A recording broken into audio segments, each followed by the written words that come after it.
I'm going to give a short description of the PopLua Disassembler and how it works so far. So once you've got the compiled executable, you can drag these LUC files into it. These are the ones that are in like a decompressed pack file for Bookworm Adventures or whatever. The output from that will look like this. You'll have, this is the file name that's actually in the LUC file, and this indicates like the file path of the original source code in the original project. And then you have a main block, which is basically just like the main block of code. And in this case, this is super simple because it doesn't have any function definitions or anything. It's just a list of constants. And these are all, there's different constant types. These are like string constants. These are integers. That's all it is. There's also like float types. There's also a null type, which is just blank. And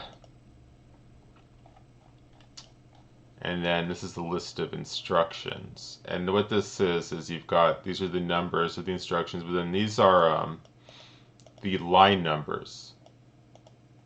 Because in the original source code,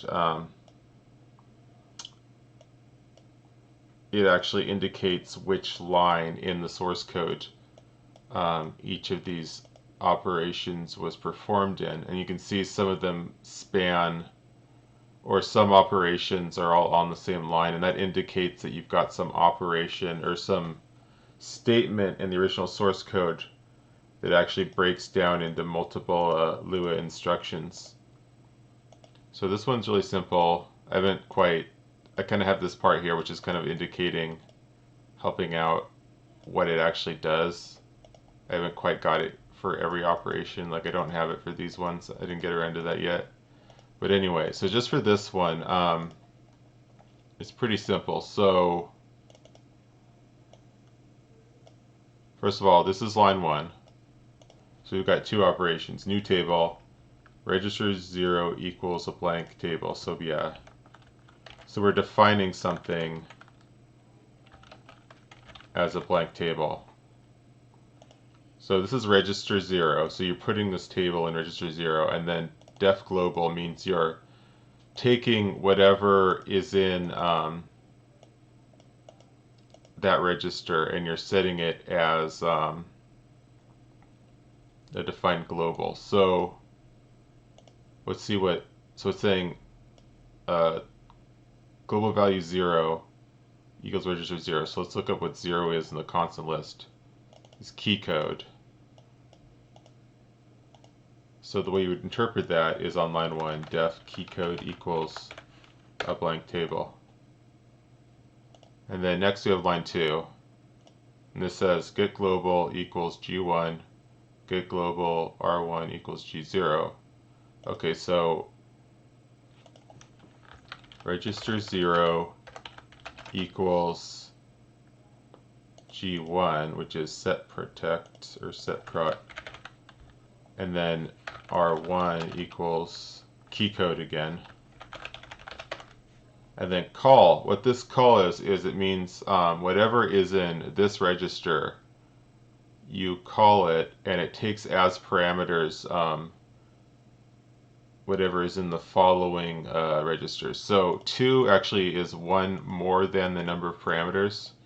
So that means this has 1 parameter, which is in the register following the function name. So that means set protect and then key code.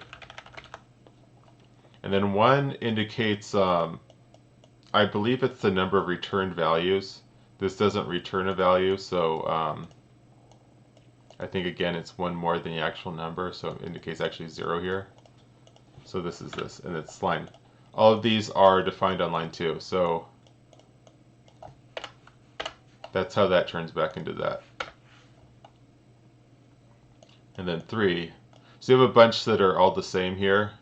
It's a get global followed by a const table.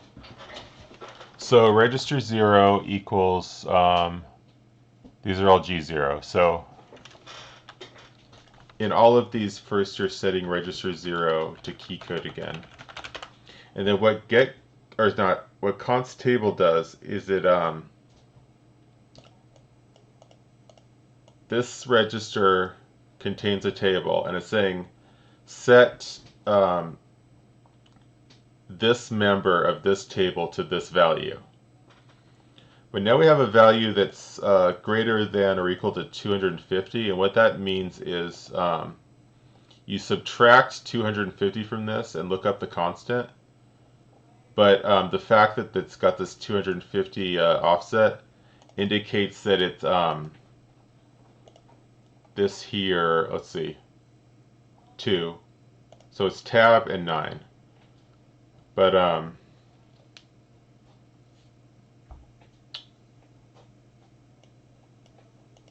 crap, I forgot. I was about to say that okay, so what this offset indicates is that this is being treated as a identifier rather than a literal value. So like this isn't literally the string tab. It's the data member that's called tab. But then you have 9, which is a literal value. So I'm actually kind of confused. I have to look that up. But basically what's happening here is key code. Okay, first of all, it's const. Setting as a const value, so you have to have the keyword const here first. Then you have key code tab equals 9. And for this particular thing, this actually exists as an uncompiled Lua file in the Bookworm Adventures 2 files. You can actually, you have this, you can look it up and confirm that everything we have so far is accurate. It's being written as hex here, but it's the same. So, yeah. So you've interpreted everything so far, and then all it is doing the same exact thing. It's doing a constant definition of a member of the table key code as some value. So all of these up to 19, and then on 21 there's a break. 21, and this is the same thing where you're defining a global as a new table. Then you're calling the set protect. So in this case, it's 35. So let's see here, 35 D3D image flags. Oh crap. Okay, so this is the same thing as before. It's the same arrangement of operations, except now it's doing the same thing for this table called D3D image flags. And then it's doing the same thing, I think. It's defining members of that to certain values. So let's see this one. And the same thing for cursor. So this is just repeats. But yeah, this is how it does it. And then once we get to 44, it's a little different because, let's see, new table 66. Dialog. Wait, is that right? Is it this one? Okay, yeah, so check this out. So dialog, once again, this is indicating that we are defining a new table called dialog and then calling set protect on it.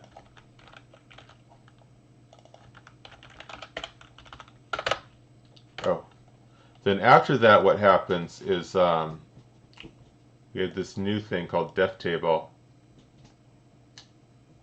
Let me see, I have to double check.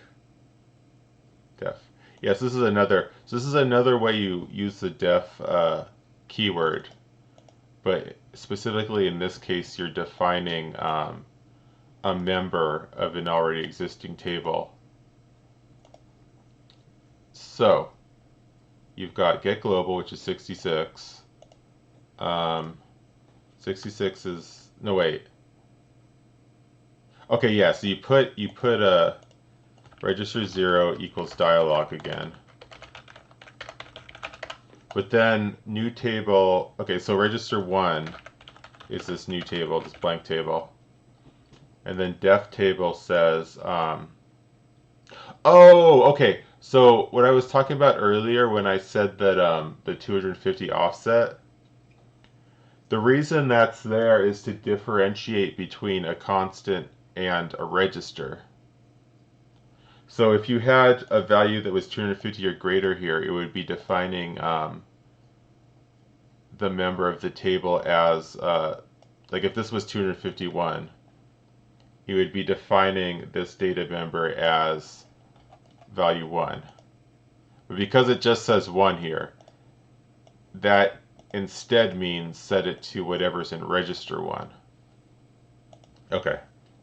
So register 1 is this blank table. So it's saying set register 0, which is dialog, set data member, so 250, so that's 67. So let's see.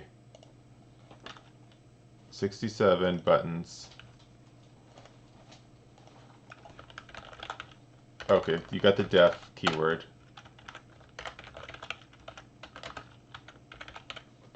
Yeah. Alright. Just that. And then once again, we've got this call. Although it's a little different because we're calling it on a member. So first we have to register 0 once again equals, wait, G1. Okay, so that's set protect, right? So R0 equals set protect, R1 equals dialog, and then get table we're retrieving. So let's see, 1 1. So that says take the table that's in 1 and then retrieve. Okay, no, what that means is set register 1 equal to whatever this data member is of whatever's in register 1. So once again, 250, 67. So this is a button. So and then set protect. Yeah. So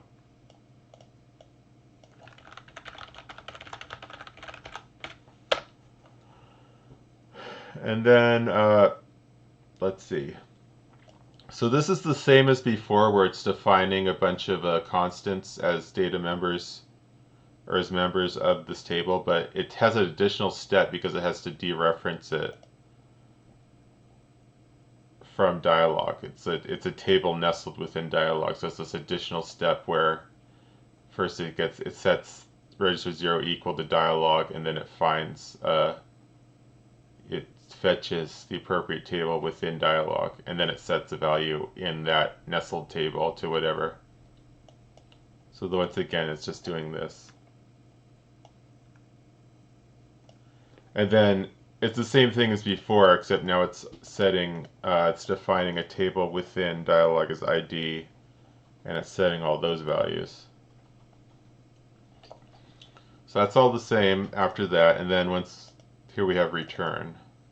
And that's just indicating that line 63 is where the instructions end. So that's that. And here's the more complicated one, because this has actually got like function definitions within it and a class definition.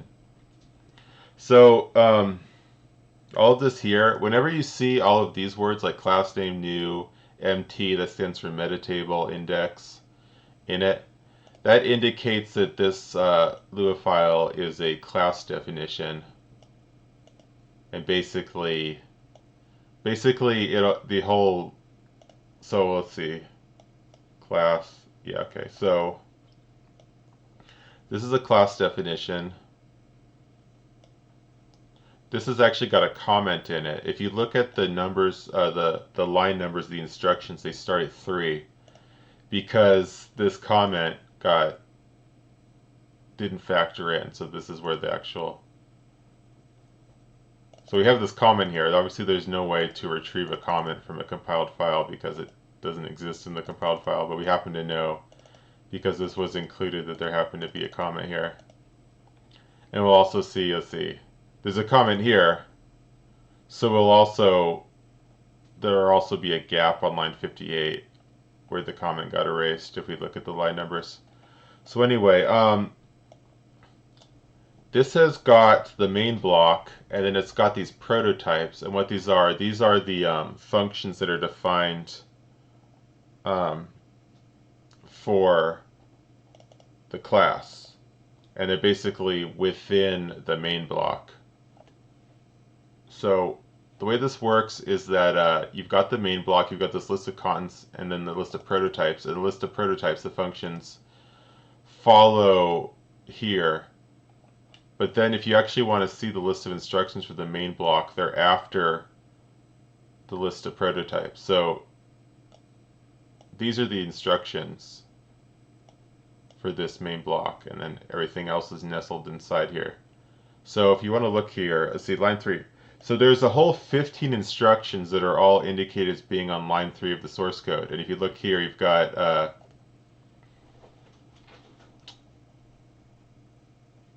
class. So all of these instructions, all 15 instructions, are implied by just this one line in the original source. So new table, def global, load k, load k.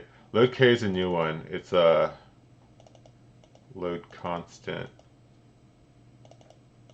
Yeah, it's just saying load a value from the constant list into a register.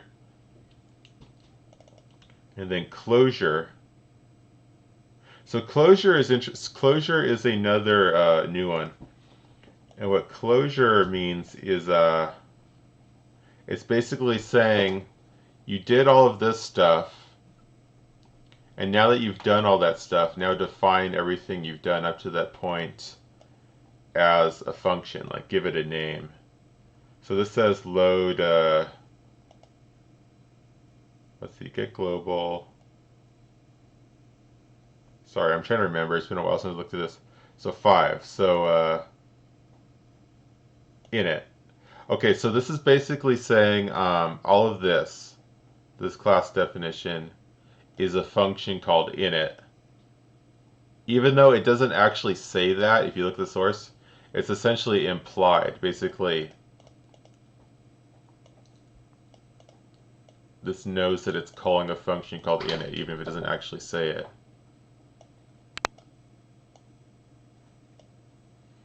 And then, wait, is that right?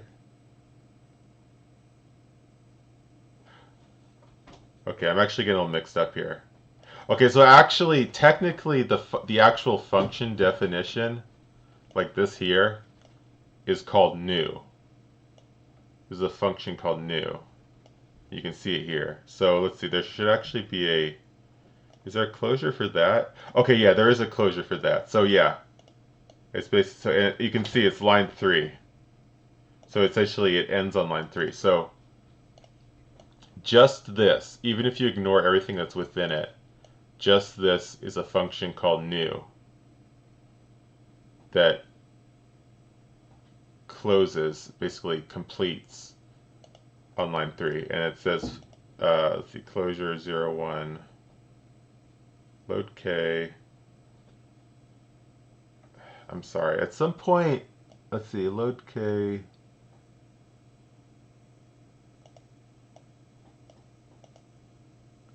Anyway, sorry. So actually, I'm sorry, this is confusing. But okay, so anyway, all of this is actually 11 instructions, are all defining this new. And then there's the next function, which is the actual init, which is the contents, the implied function that's in the contents here. And it says line 3 is when we first see it, and then line 14 is the closure. This also is 14 here, huh? So load k, 2, 4, let's see. New.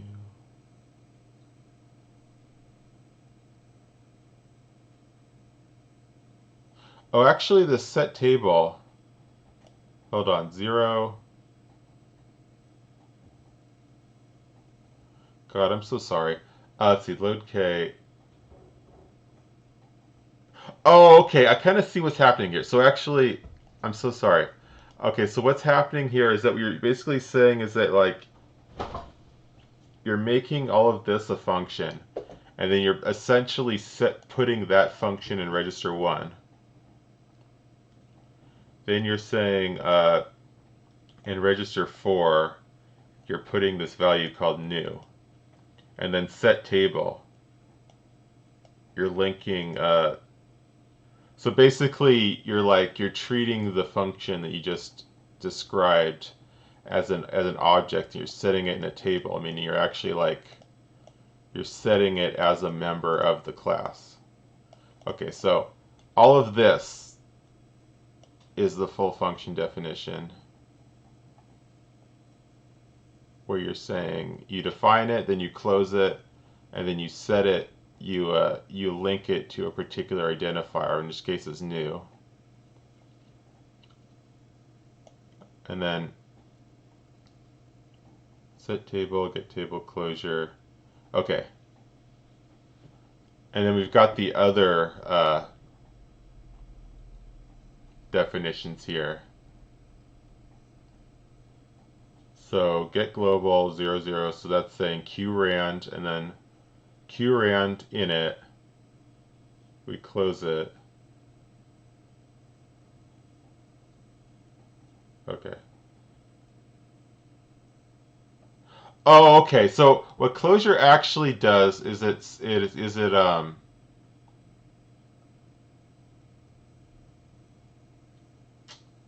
a while. Okay, so what closure actually does is saying prototype 0. You run prototype 0, and then you kind of set that to register 1.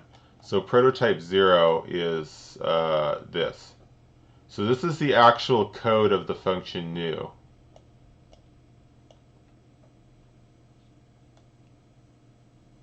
Wait. Okay, and then you've got, hold on. That's closure, this is closure. Just get global, quick closure. Okay, so get global 0, and then it's saying, let's see, 5, init. So prototype 1, closure 2.1 says prototype 1 put into register 2. So this is new.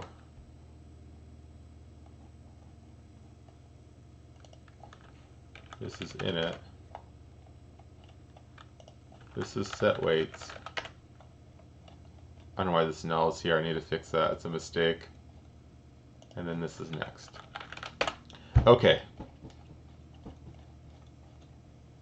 So anyway, and then you can see the line numbers. So let's see. 3 and 14. So yeah, essentially this starts, the length of init is 3 to 14. And then we have 16 to 41. And then 43 to 82.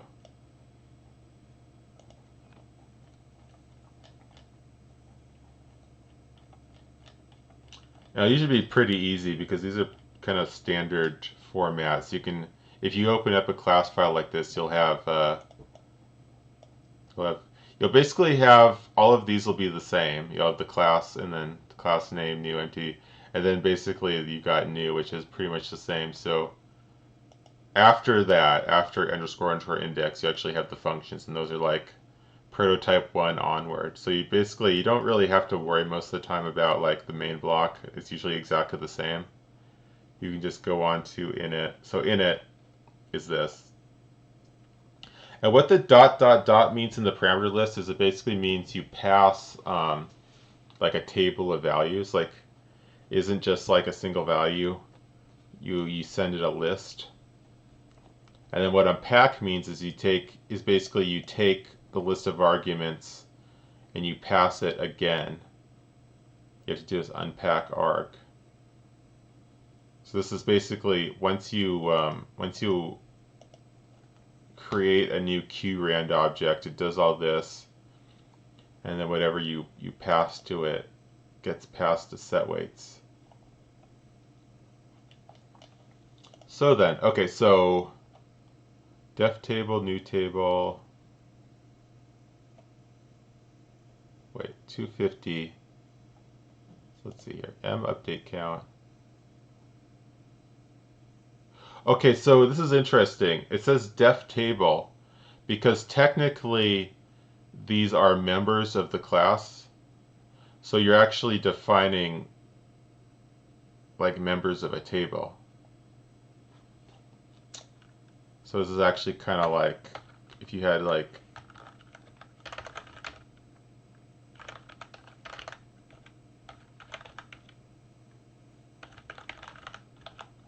it's kind of like that. So you don't have to say that because it's like this is a function within. It's like if you were doing this in C++ and you don't actually have to indicate. I guess it would be like this if you wrote this, or maybe it's like that. But basically it's implied. It's clearly defined as you're defining.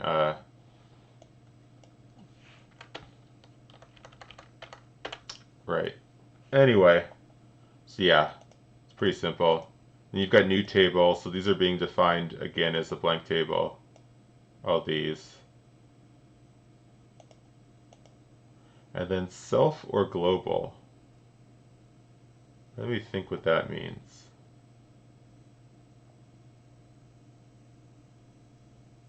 Set weights.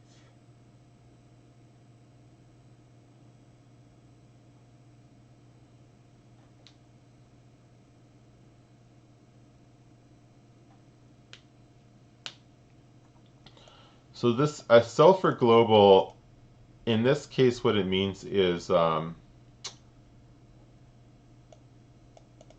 you're referring to a function that's of the class of the current class. So like set weights, again, you could say like this set weights,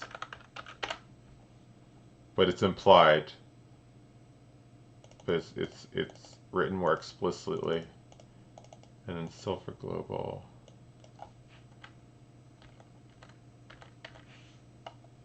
Move. Okay, I think I actually have a mistake here because I'm pretty sure these should be in consecutive registers, but instead they say 2, 4, 6. Like I'm pretty sure it should say 2, 3, 4. I mean, I think. So yeah, I should double check that because that's odd. But basically what it's doing is it says set weights, unpack arc. So it's call self or global. So it's calling unpack on arc, and then it's taking whatever was returned from that and calling set weights with that as the argument. Okay, now we've got this function, and this is a little more confusing because this is actually got like control logic in it.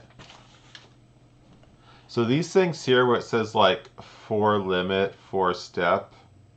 Oh, okay, these are locals. So I should say oh, okay, so I didn't talk about locals yet. So okay,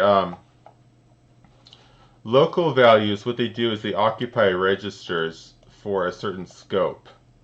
So this says self and this says arc. So register 0 from 0 to 15, in other words, for the entire length of the function operation. Register 0 contains self, and register 1 contains arc. So like here where it said self table, this is this. That's like saying self dot update MFD count equals 0. So yeah. And those are pretty much, self and arg are pretty much standard as being the first two, and they usually, yeah, they take up the whole scope.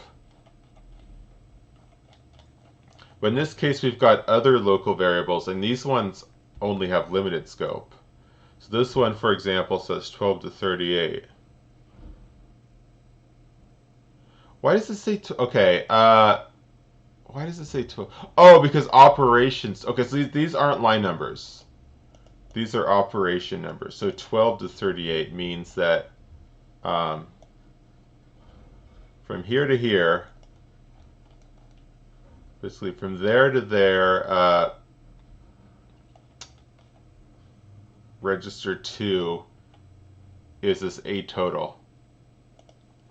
And what's interesting is when one of these goes out of scope, it frees up the register it's in. So you have to be careful. So let's say like the register number. This is register 0. This is register 1. This is register 2, but only up until 38. This is register, this is going to be register 3, register 4, register 5. But then right here we're going to be at operation 33. That means all of these have gone out of scope now.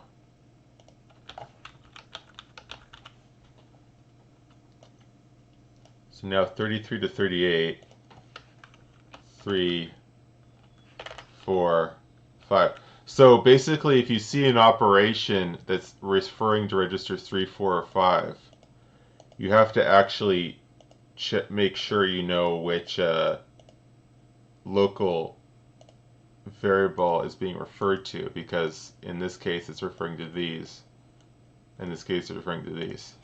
And then once we get to 46, this has gone out of scope, this has gone out of scope, this has gone out of scope. Then also this has now gone out of scope. So this is going to be register 2 now, register 3, register 4. Okay, so what these are, these 4 limit and 4 step, these are local values that are implicit when you create some kind of loop. So this has got for loop. This is a for loop here, and that's this. So an argument number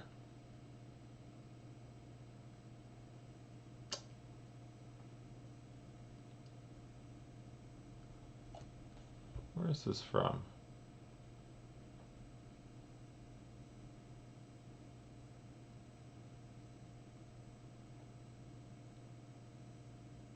So this is interesting because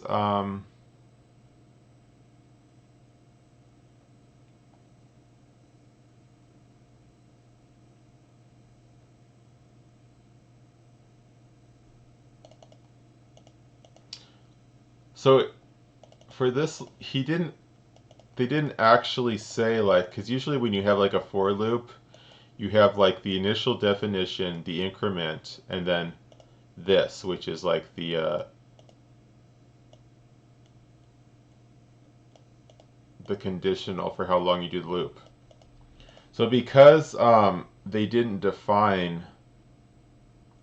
this, they didn't define what this starts at or how it increments, it's implied that it starts at 0 and increments by 1. So for limit, for step. So that's what these are. When you define like a for loop and you say like for I equals 0, I less than whatever. The for limit is this, and it's actually a local variable I can check against. And then the for step is the increment, which would be +1. So these weren't actually like explicitly defined here, but because they were left out, it's implied that for limit equals 0 and for 1 equals 1. I think that's right. I'll have to check and see if that turns out to be the case. But yeah, whenever you define a for loop, you need local variables that describe the control structure. Anyway, let's see here. Get table 2, 1 equals. So right now we're actually doing a comparison. So we're saying 2, 1, 0. So 1 is argument. So it's saying register 2 equals argument dot n, which is the number of arguments. So it's saying if there's only one argument, do this, else do this. So, okay, so here's the if loop, or the if container, whatever, and it's saying jump. So what this says is it checks to see if register 0, no wait, oh god, what is this doing exactly? I honestly can't, okay, so 1. So this is the register it's checking. This is the value it's checking against, which is constant 1, and then jump. I think what the 0 indicates is saying do this if it's not true. Like only if it is true, then skip over this, otherwise do this.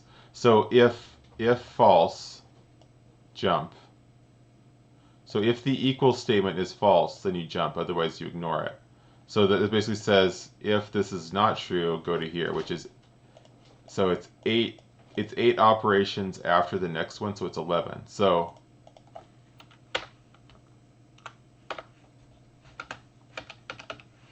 good damn it. Okay, so all of this is here. And then if it's not true, and you see you've got to jump 27, what that indicates is once you reach the end of this, you jump ahead 27. So 11 plus 38, which is good. For loop. Okay, so it's basically saying if you're in here and you reach the end, you skip over the else and go here. Anyway, so let's see. Get self global. Got subtract. So let's see. This says register 2 equals 2. Did I make a mistake here?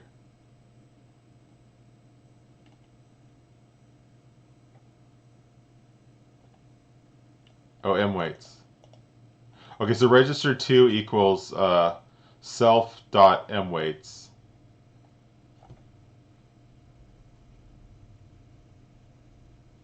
Get table. So register 3 equals argument dot 0, or argument, not dot 0, but literal 0. Yeah, so okay, so register 3 equals the first argument. Then it says sub. So register 3 equals 1 minus register 3. So that means m weight 0 equals 1 minus arg 0. Oh wait, no, it's actually doing is saying, yeah, so register 3, equals 1 minus itself, register 3, and then set table 3. So it's saying set table, so register 2 is this m weight 0, or rather it's m weights, and saying set m weights value 0 to whatever's in register 3. Okay, this is all line 20, you can see.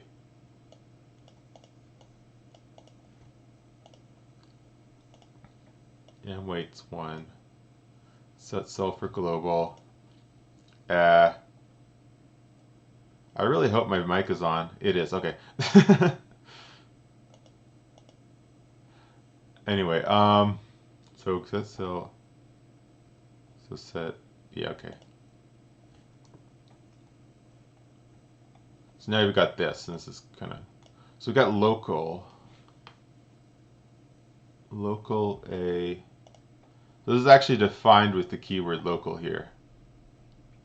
Let's see, 25, 18, wait, what operation number am I on? 11. So 11, oh wait, a total 12. Okay, so the scope actually starts on the operation after the one in which it's defined. So since it says 12, that means that operation 11 is the one where the local is actually defined. So 2, 5. So that means register 0 equals 0. point. So the point here indicates as a floating point. So it's actually 0.0.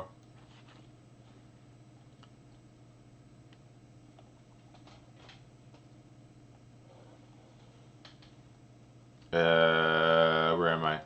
Okay, so local A total equals 0.0. And then, have I got any more? 18. So these ones aren't actually defined until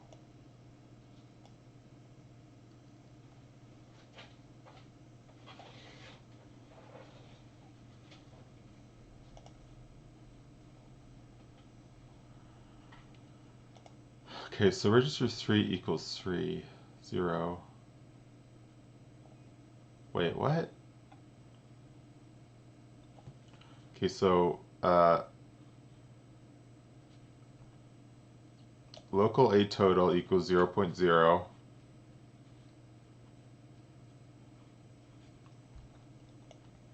Register 3 equals 0.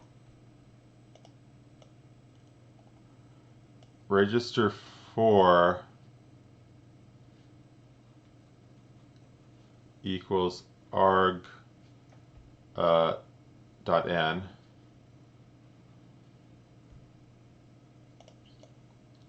Register 5 equals 1. Register 3 equals register 3 minus. Okay, so this is all part of the, when you're defining a for loop, you have to say like, this is the part where the initial value gets loaded, which is 0. This is the part where the increment gets loaded, which is 1. And then you have to do the subtract thing, where you have to subtract, for whatever reason, you have to subtract the increment from the initial value, and then yeah, when you start a for loop, you actually like start one less than the initial value, and then you jump to the end. So that's 25. So you basically, this is in order to make sure that like it doesn't run at all, like it functions as a for loop rather than a do while loop. First you have to subtract 1 from it, then you jump here, and then you for loop. What the for loop command does is it checks to see 3. Let's see, register 3 equals okay, so register 3 indicates at this point the iteration counter. So at this point it's going to be equal to -1. And then the register right after it, register 4, is equal to let's see, it's going to be equal to argn minus 1. And it's basically saying, has this loop reached the endpoint yet? And it hasn't. So you says, okay, so jump ahead, or jump -8. So that means go here. So that's -8 from the next number. So 18. So this right here is the for loop, the body of the for loop right here. 28, 28, 29. So 26, so you can actually look at the line numbers. So 26, the for loop, all of this, 26, 26, 26, 26, and 26, are all encapsulated in just this one statement in the original source code.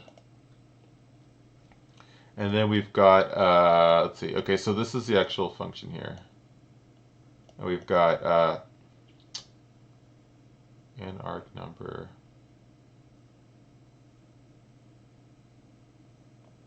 So 6, what is that? No. Register 2 equals m weights. Okay, so m weights, register 6 equals self m weights. Register 7 equals arg. And then 3 is register 3, which in this scope is an arg number.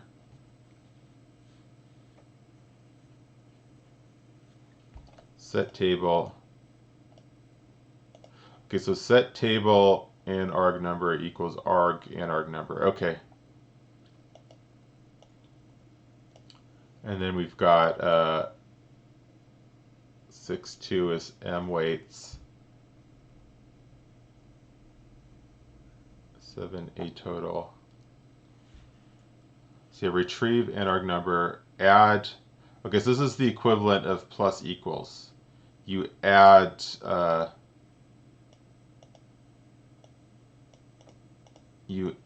register 2 to register 7 and move it to register 2.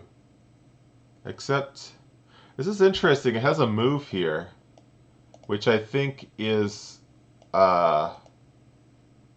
it's redundant, but I think it's probably the compiler just included it by default. Yeah, obviously if you're doing add and then move, I don't think this is necessary. But it's just there, so whatever. So that's that. Okay, and then so that's the length of that for loop, and then once it finishes, it'll go to here. So we've got another for loop here. Which is, let's see here. First let's check the scope, to see if anything comes into scope. 33.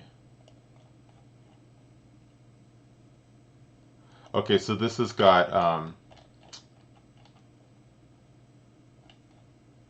these are in scope for this, so a weight number.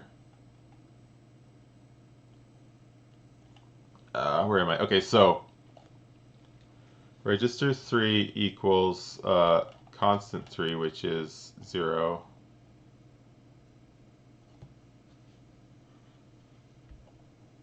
Let's see, 26. Okay. Okay, so register 4 equals self, what is it, M weights? Yeah.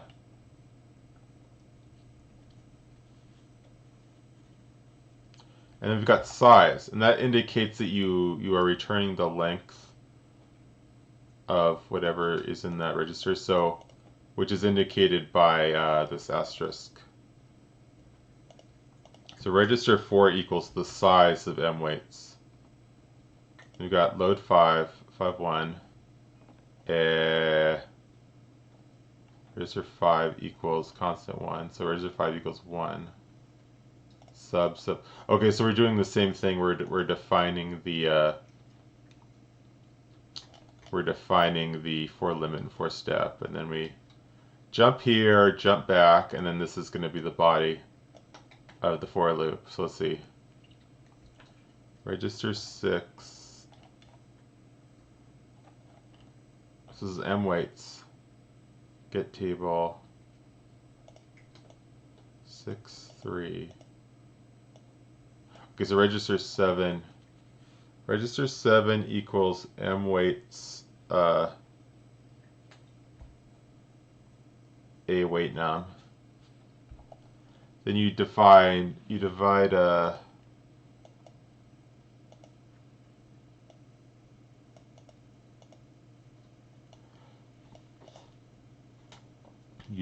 it by a total, and then put it back in the table. Okay.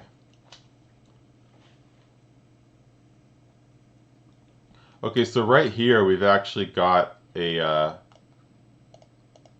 explicit definition of the start and the incrementation. So let's see, register 2 equals M weights size. So size of M weights. R2 equals size of M weights. Then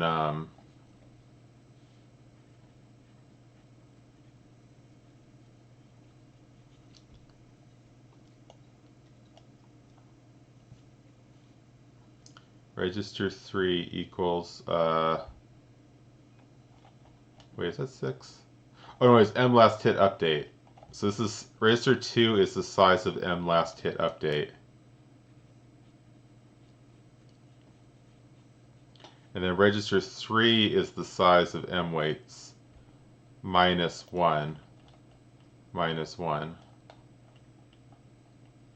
And then load K is 1, which is 1. So again, this is defining the boundaries of the for loop. Sub jump. So once again, we've got this for loop where it jumps 4 ahead to the for loop instruction and then goes back. So yeah. Let's see. So that's that. Okay, and then this is interesting. This is a different kind of for loop.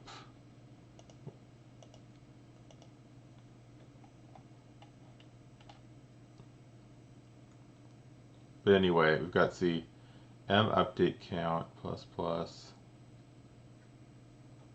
So 49 is where this starts. So get sulfur global, load nil.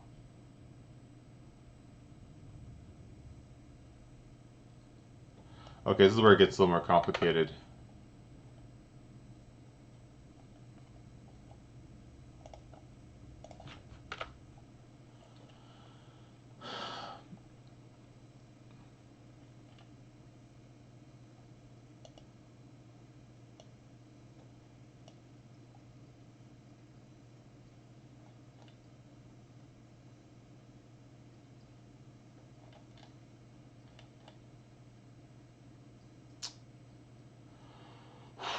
Okay, so we've got T4 prep.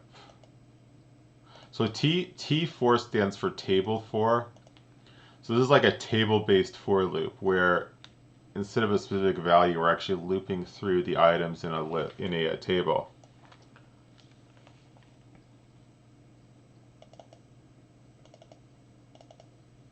So this is the actual index number, and this is the actual value retrieved from mwaits.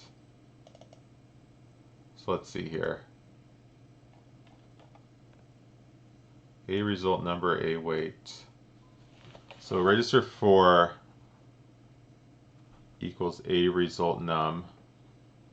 Register 5 equals A wait.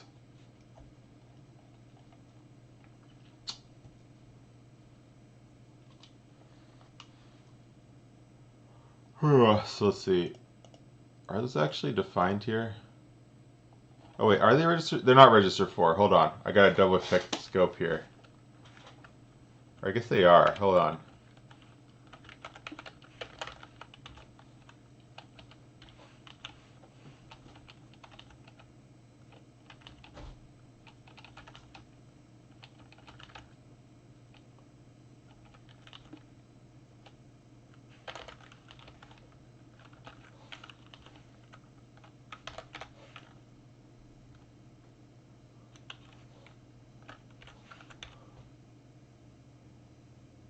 Huh.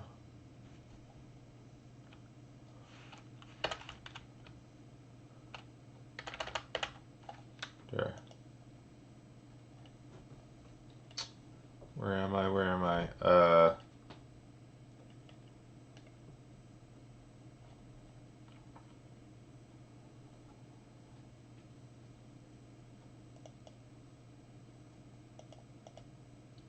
Oh, nil. Okay, register 3 equals nil.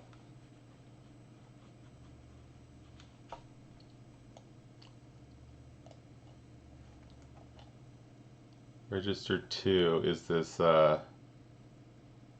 so basically what it's saying is load nil, I think means indicates that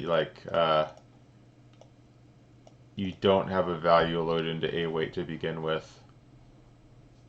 T for prep, 38.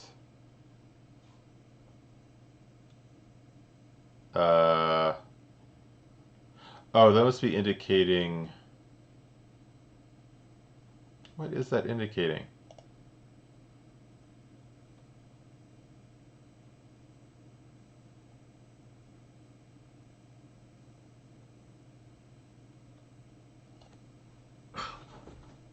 5. Crap.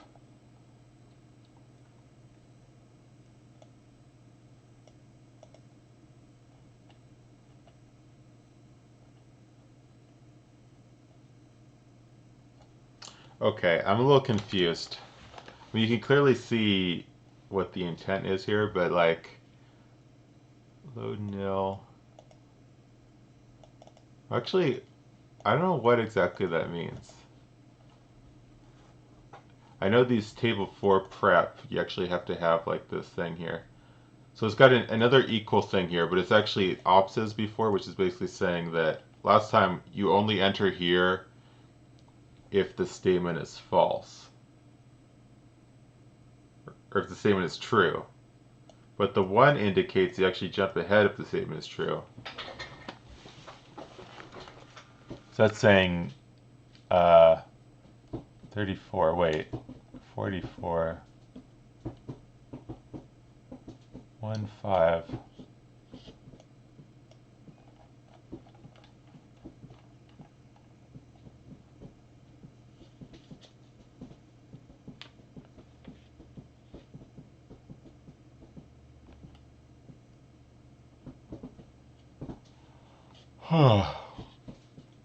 So this is register and this is value.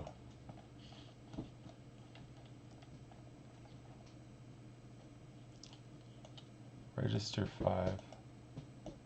Oh, okay. I know what's going on. So load nil, what it actually does is it loads nil into a range of registers. So 3, 4, and 5. Wait. These are all set as nil to begin with. And it's saying register 5 equals 4.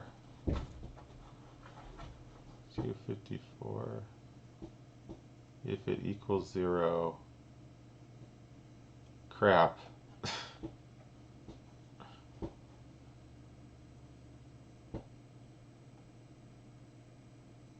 Oh, I see. So actually at this point we've already entered into the for loop. And this is the equals. So this T4 prep actually 46 T4 loop. Okay, so what it actually does is what this T4 prep does is it actually jumps ahead 38, so 46. So it's like before, where you've got the loop, it jumps ahead, checks the bounds, and then jumps back. Minus 40 equals. Okay, so yeah, so this actually, from here to here, is kind of the wrapper for this for loop. This is this else, right here. And then this is the body, right here. Okay. So, what is this?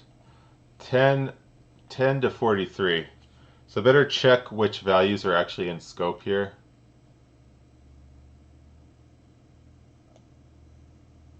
All of these. Okay. So I have to remember which local is in each register.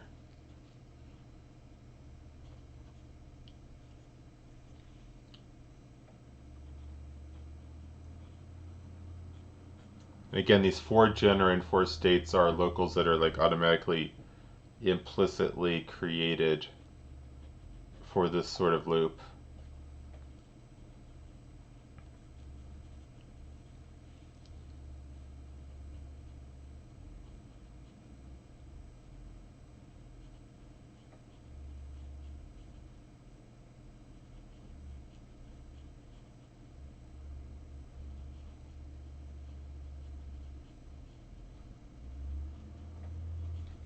Okay.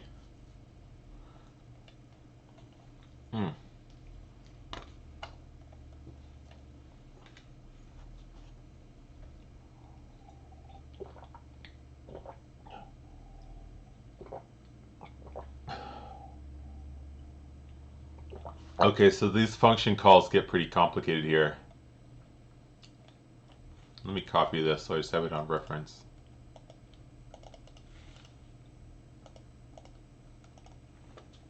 So let's see here.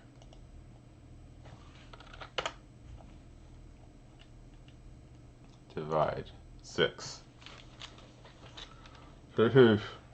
And average length equals, did I say local? Yeah. Local and average length equals 255. That's 1.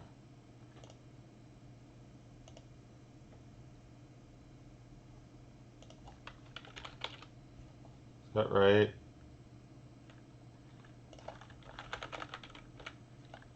Is that actually right? It is. Okay.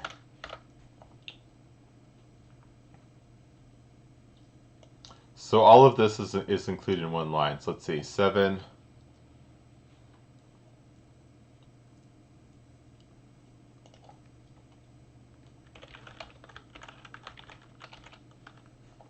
Seven, 0.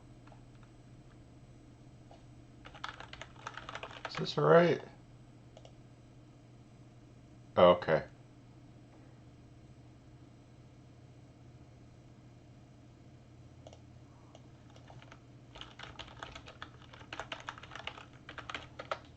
So you have to combine all of these into one long statement. So register 8 equals 6, which is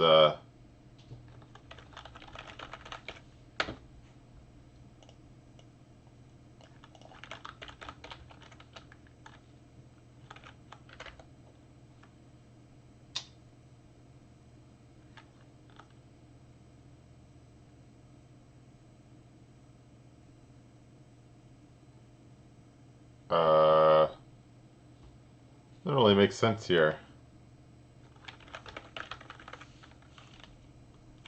Why does this say 8?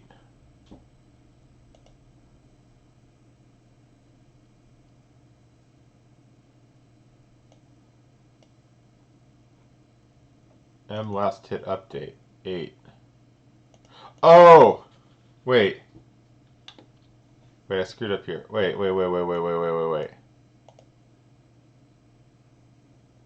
7, 8. What is 6? 6 is an average. Oh. Okay, I screwed up. Okay, so it's not actually register 6. It's from the constant list.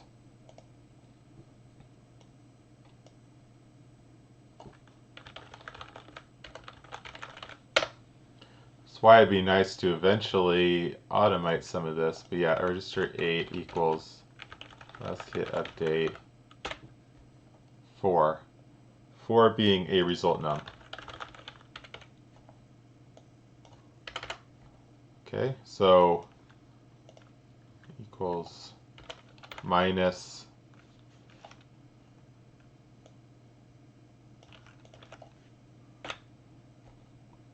and then also subtracting 6, which is an average length.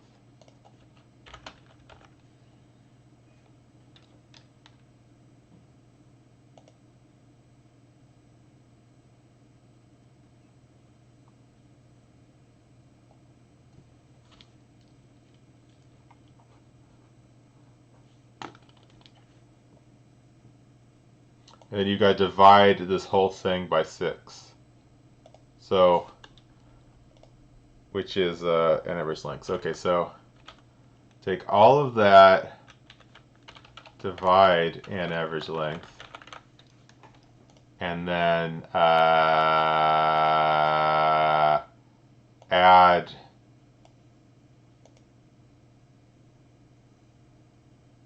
which is 1. So let's see if that's correct. So we got, oh wait, it's 1.0. Oh yeah, right. So basically 7, which we know is 8% off, equals 1.0 plus m update count minus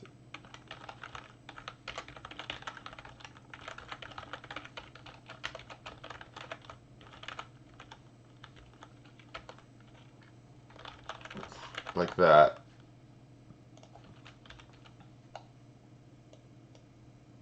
Is that correct? M.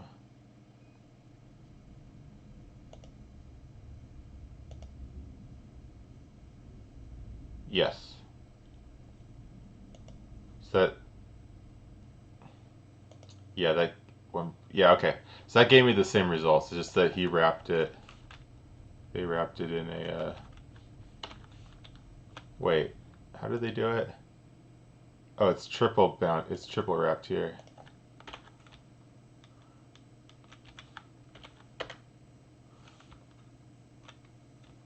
Okay.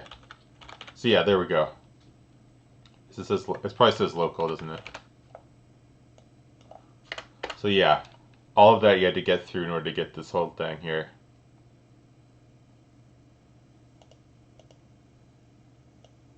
So let's see. Sulfur global R8 equals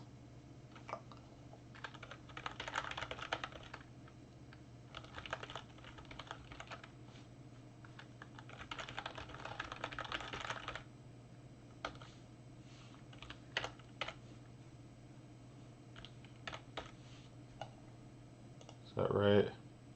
Oh no, it's register 4, so it's right.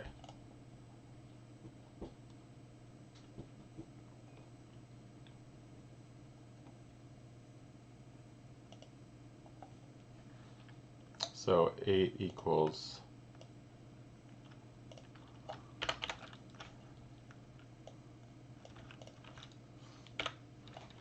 and 9 equals 6 times, so let's see, 6 is an average length.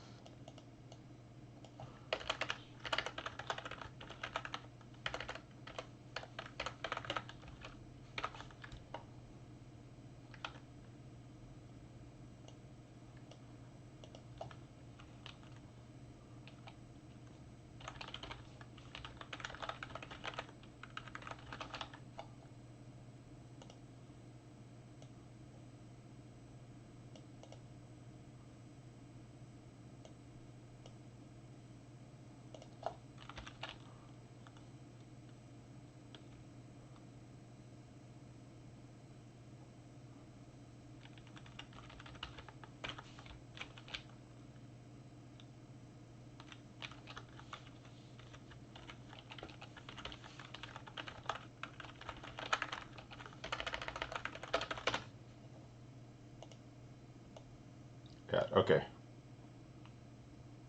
So what is 8 again?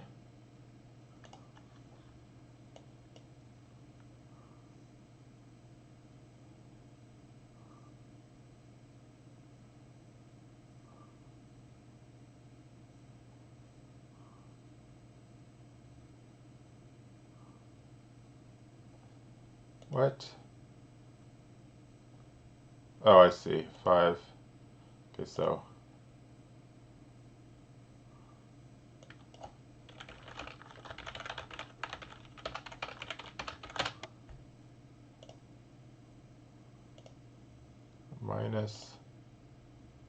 minus times 2 divided by, yeah.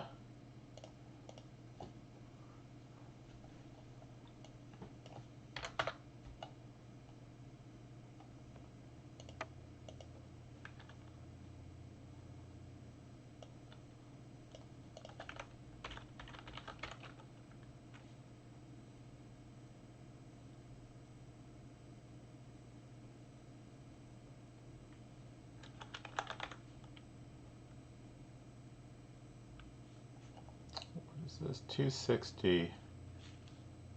Huh. Oh wait, I missed this. Okay, so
Okay.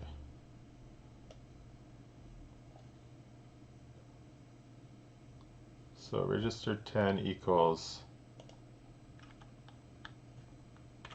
math min called with these two. So it's going to be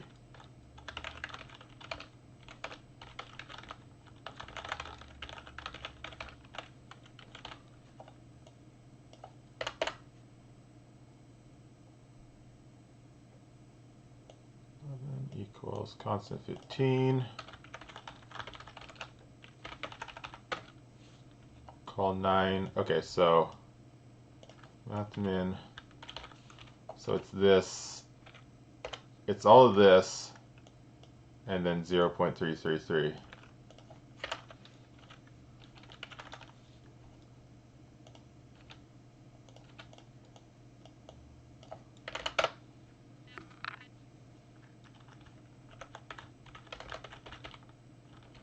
Five. So what is 5? A weight times all this.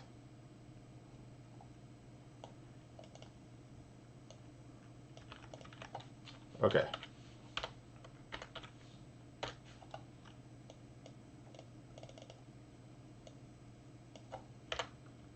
Does this look right? Wait, I forgot. R9 is a sway.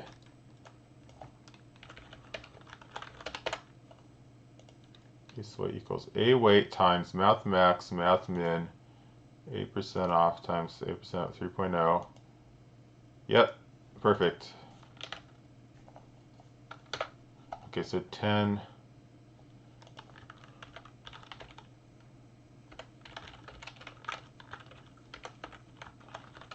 Is that right? 16.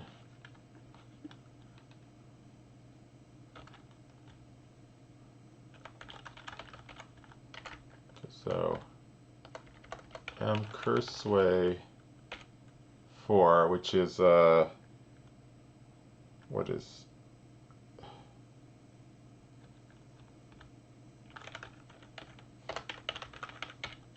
equals 9. What's in 9? A sway.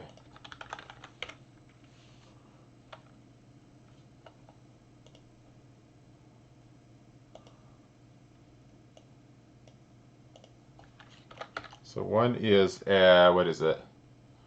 It's our, Wait, what's the number just, wait, add 1.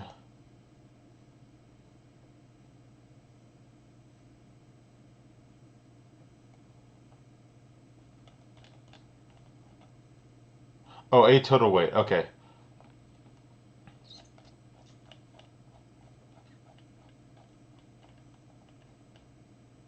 Okay, so where was I? Okay, so a total weight plus equals 9, which is 8 sway. Yep. And then we got this else, which is... Okay, cool. So, yeah. That's the process.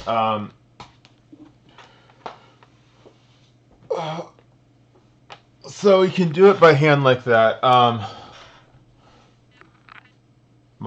This has still got some bugs in it probably. For one thing, I haven't got around to doing what's called up values or up vals, which is something that's present in some functions. Not most of them don't have it, but every once in a while there's something called an up val, which I think has to do with like passing a value or a data member of like a calling object to one of its functions, like or or I think actually it's like a local variable that gets passed down or used. So I think it's maybe it's the equivalent of passing a value by reference. I think that's I'm gonna have to see because I obviously haven't studied it very well. But yeah, that's something I need to fix so that it actually displays those correctly. I don't think it's too complicated. But yeah, so for most functions, I can kind of just do this by hand and slowly work out what's going on. But yeah, it would help a lot if I automated more of the process. So I'm going to work on it and see if I can get it more automatic.